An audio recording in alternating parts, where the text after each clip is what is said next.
Morning to all of you. Welcome to this session. We're ready to start, and it's a real pleasure to chair this early part of this interesting venue. I'm very glad that we have a very full room, and we move on without further delay.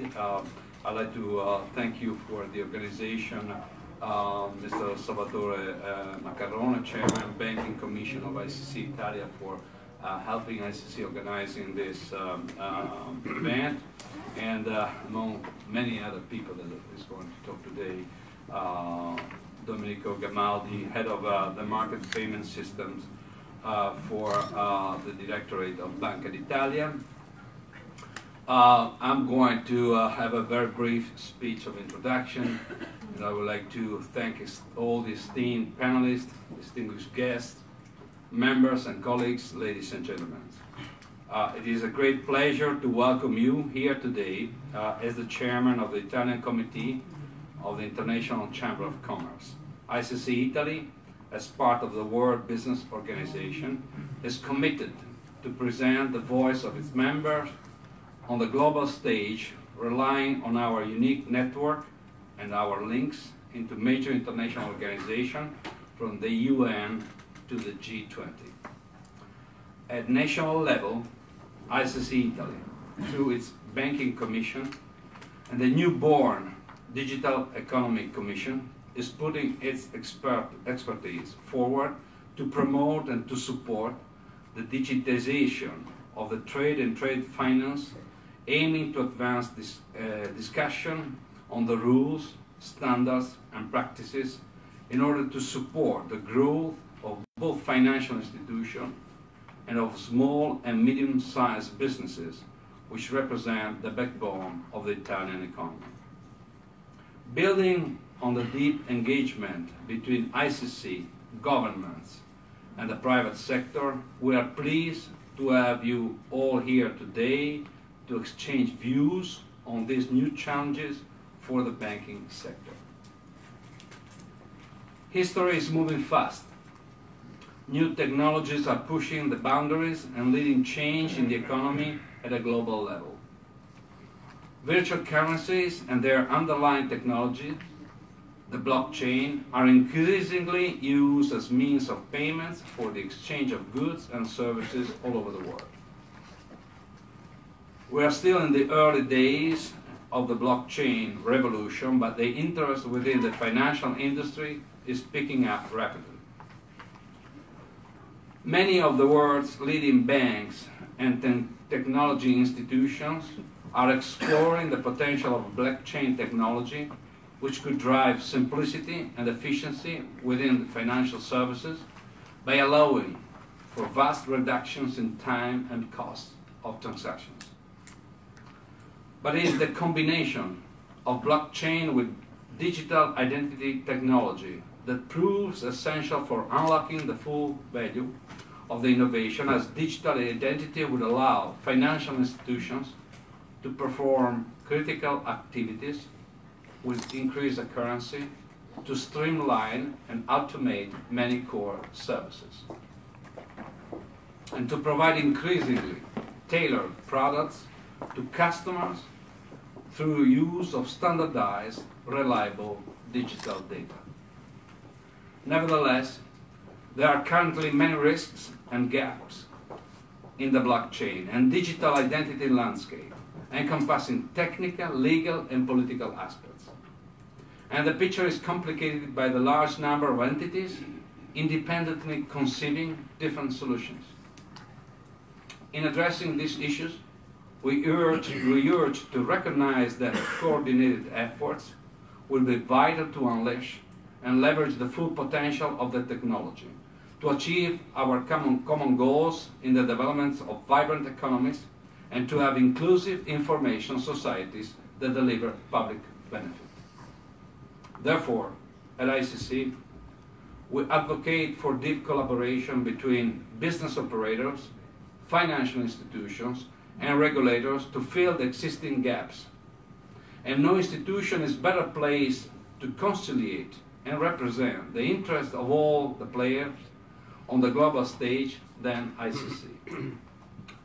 We have no simplistic expectations. How blockchain and digital identity can serve as the basis for the future trade finance.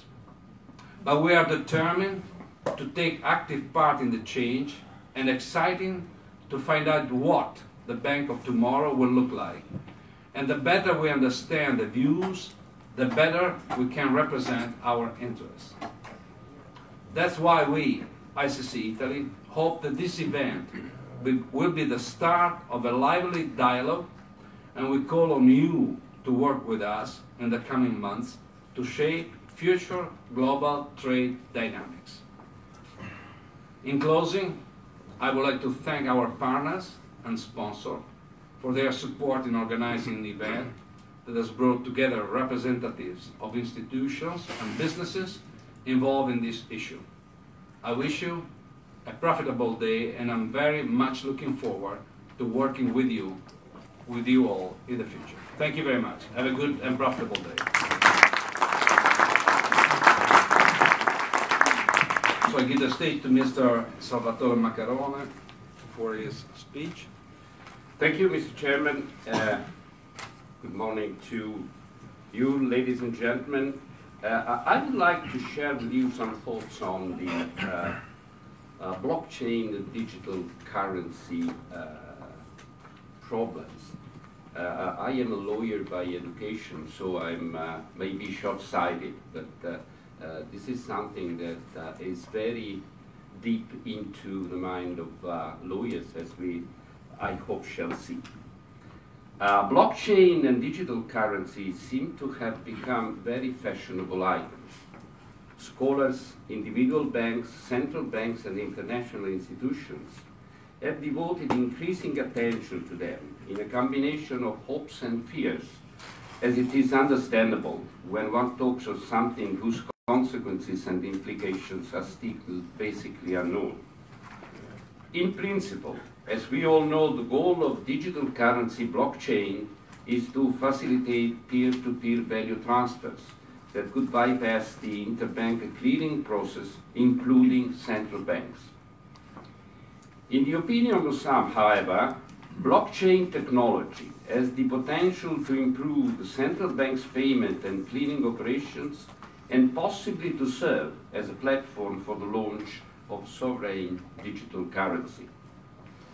Others go even further, prophesizing that central banks would or could become a deposit-taking institution and hold account on behalf of citizens and businesses tracked on the central bank's blockchain.